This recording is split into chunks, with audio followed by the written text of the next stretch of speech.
ನನಗಿಲ್ಲಿ ತುಂಬ ಜನ ಕೇಳ್ತಾ ಇರ್ತಾರೆ, ಇಲ್ಲಿ ಒಳ್ಳೆಯವರು ಯಾರಂತ. ವಾಟ್ಸಪ್ ನೋಡ್ತಿದ್ದಾಗ ನನ್ನ ಒಬ್ಬರು ಸ್ನೇಹಿತರು ನನಗೆ ಒಂದು ವಿಡಿಯೋ ಲಿಂಕನ್ನು ಶೇರ್ ಮಾಡಿದರು.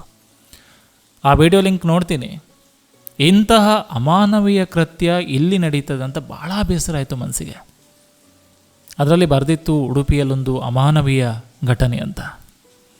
ಯಾರೋ ಒಬ್ಬ ಪುಣ್ಯಾತ್ಮ ಸ್ಕೂಟಿಯಲ್ಲಿ ಒಂದು ನಾಯಿಯನ್ನು ದಾರ ಹಾಕ್ಕೊಂಡು ಎಳ್ಕೊಂಡು ಹೋಗ್ತಿರುವ ಆ ವಿಕೃತಿ ಇದೆಯಲ್ಲ, ಎಂಥವರ ಮನಸ್ಸು ಸಹ ಒಂದು ಸಲ ಕಲಕಿ ಬಿಡುತ್ತೆ ಬಂಧುಗಳೇ. ಅದಾದ ಬಳಿಕ ಆ ವಿಷಯನೂ ತಿಳ್ಕೊಂಡೆ ನಾನು. ಪೊಲೀಸರು ಕ್ರಮ ಕೈಗೊಂಡಿದ್ದಾರಂತ. ಪೊಲೀಸರ ಈ ಕಾರ್ಯಕ್ಕೆ ಒಂದು ಮೆಚ್ಚುಗೆಯನ್ನು ವ್ಯಕ್ತಪಡಿಸಲೇಬೇಕು.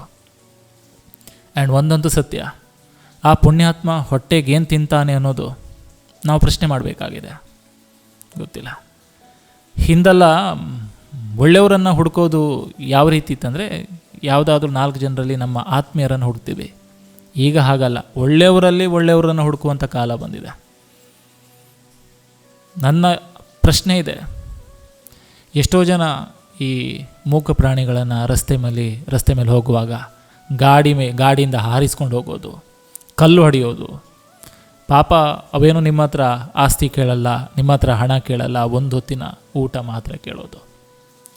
ಸತ್ತ ನಾಯಿಯನ್ನು 5 ಕಿಲೋಮೀಟರ್ವರೆಗೆ ಗಾಡಿಯಲ್ಲಿ ಎಳೆದುಕೊಂಡು ಹೋಗ್ತಾನಂದರೆ ಇಂತಹ ಮನಸ್ಥಿತಿಯವರಿಗೆ ನಾವು ಇನ್ನೇನು ಹೇಳಬೇಕು.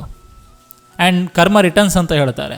ಇದೇ ಪ್ರಶ್ನೆ ನಾನು ಆ ಪುಣ್ಯಾತ್ಮನಿಗೆ ಕೇಳೋದಾದರೆ, ಯಾರಾದರೂ ಅದೇ ದಾರವನ್ನು ತಗೊಂಡು ಆತನ ಕುತ್ತಿಗೆಗೋ ಕಾಲಿಗೋ ಬಿಗಿದು ಅದೇ ಥರ ಗಾಡಿಯಲ್ಲಿ ಎಳೆದುಕೊಂಡು ಹೋದರೆ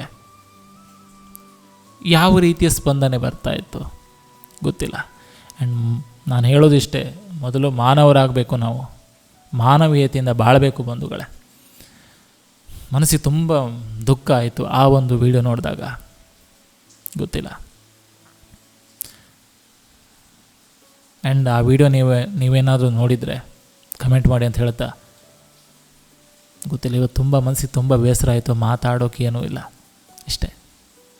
ಎಲ್ರಿಗೂ ಒಳ್ಳೆಯದಾಗಲಿ, ಭಗವಂತ ಎಲ್ರಿಗೂ ಒಳ್ಳೇದು ಮಾಡಲಿ.